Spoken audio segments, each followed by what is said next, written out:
What's up, guys? Check this out. Having a little leak on the caps on my driver side wheel. I'll show you guys right now.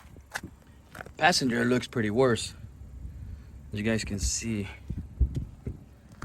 Not a pretty picture, so I'm gonna have to take care of this very soon. I'll keep you guys updated.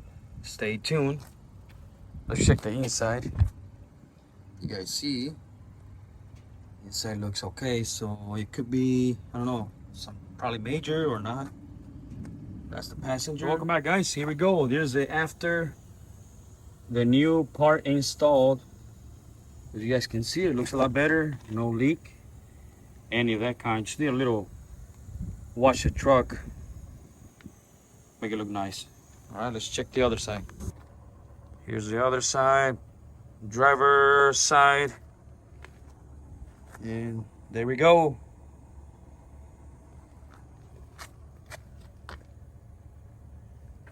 All right, guys. Hope this helps. You have a great one, and I'll catch you on the next video.